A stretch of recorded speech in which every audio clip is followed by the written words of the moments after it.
Hey YouTube, Cantburn back. Well, here we are, video 15. I wasn't 100% skeptical of this whole thing. I'd seen a lot of videos, but after tinkering with it and actually getting it to work, 80% increase in mileage isn't bad. It's not too bad. I'm enjoying it.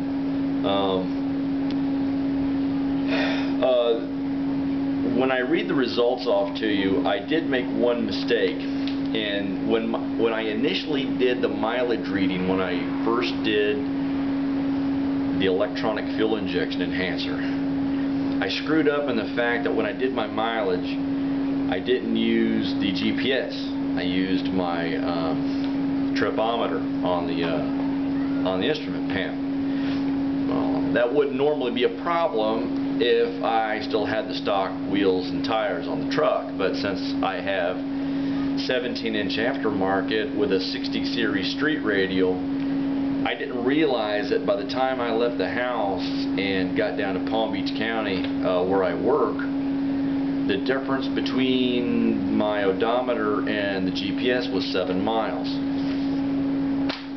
Double it on the trip back, you've got 14 extra miles that have to be made up somewhere. So when I did the mileage, when I first did the EFI adjustment, those magical 14 miles that were just clicking off, I added to the mileage, and then when I topped the tank off, that's where I got the big numbers. When in actuality, you had to take 14 miles off that.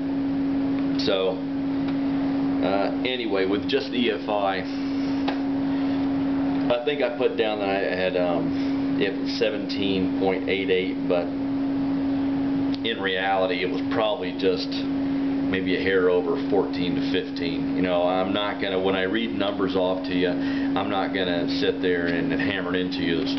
I got 23.66 miles per gallon. Let's just make it 23, because you can't drive exactly the same way, exactly the same time, every time. So the point, whatever, is going to go out the window. Today, when we get done with this video, I'm going to read these results off to you, because a lot of people don't read forums and some people are just watching the videos, and that's cool. But if you want to read the forums and see people's results and see their failures, because you're going to see, for some reason, depending on the year of vehicle, you're going to see more failures then you're going to see successes, because there's a lot of people, and I'm not ragging on them, but there's a lot of people that don't take the time, research, read, set it up for their particular vehicle, and when there is a problem, look for help. Really search out the help, and try not to get so hung up in theory and laws of physics or whatever. Just go with common sense, and that's all I used with this was common sense. Basic principle, keep it simple, stupid. Don't go overboard right off the bat. Don't go out and buy every device known to man to increase mileage, throw it into the truck all at one time, because then when you do have a problem, there's no way you're going to troubleshoot it unless you tear everything right back out again. It's like building a computer. Just don't cram everything in there and expect it to run right. Alright, get off my soapbox. Back to the truck. The next evolution for this unit is my alternator can put the power out, but what I want to try to do is I want to try to hook this unit up in series, and it's a decent unit to do it. It's not a big problem. Right now I have 2 tubes. I have a 30 amp relay for each tube. All the wiring going down is branched off, going to each relay, and then from each relay going to the tubes, and then back out, and you know, with one switch to wire going down to flip the whole thing on. Basically what I'm going to do is I'm going to tear all the relays off. I'm going to mount one relay up on the firewall, then run the power line and a battery line down. The one negative is going to get hooked to one tube, and then the positive on the bottom of that is going to be hooked to the negative of the next one, and then the positive on the bottom of that is going to go back up to the firewall, along with the yellow switch on the relay. Everything will go through the relay. The relay is going to be the safeguard, but since I'm going to hook them up in series, I only need one. So 130 amp fuse, 130 amp relay. I'm going to knock my amps in half because I'll have everything hooked in series. Still be 13.5 volts, but hopefully 22 to 25 amps will run both units and my production will still be the same. So with that being said, that's the next deal. That's where we're going to next. I'm going to start to tear down today, give it another flush.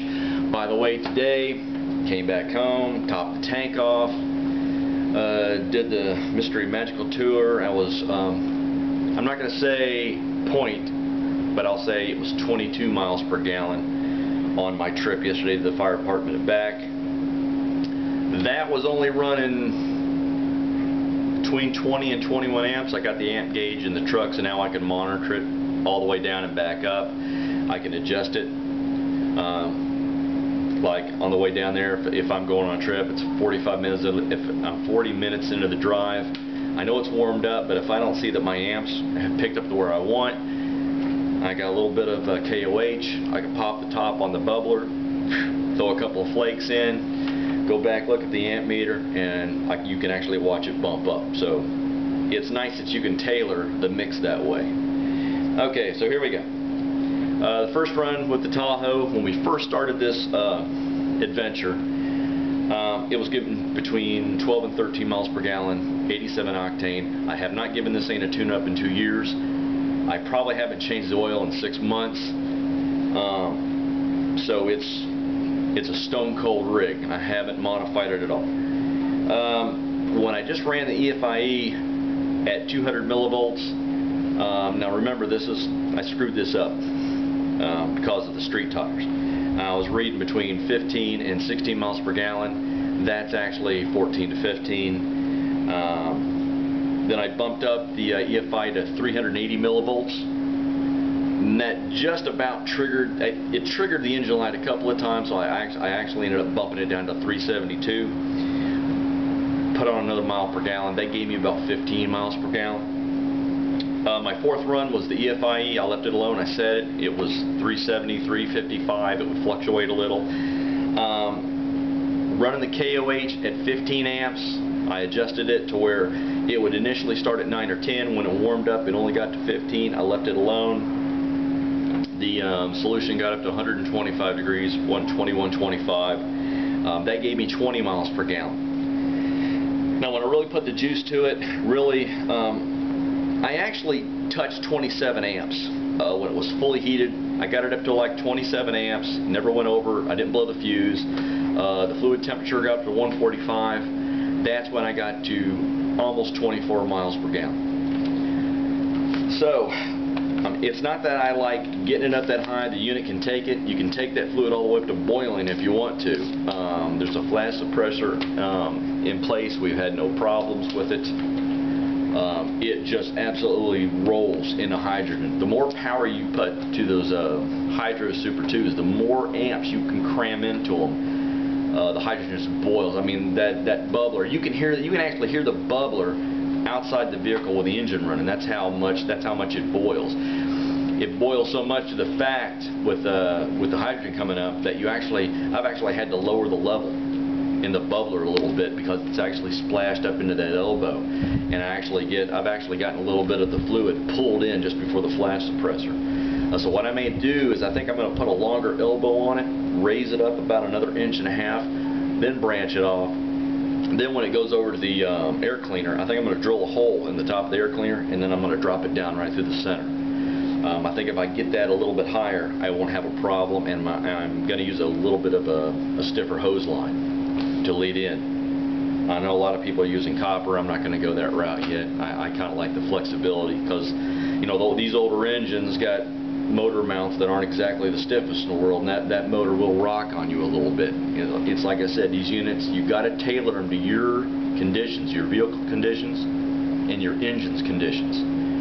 And I'll preach this until I get done with this experiment. These are not cookie cutter devices. You can't just buy one because he bought it and expect it to work the same way.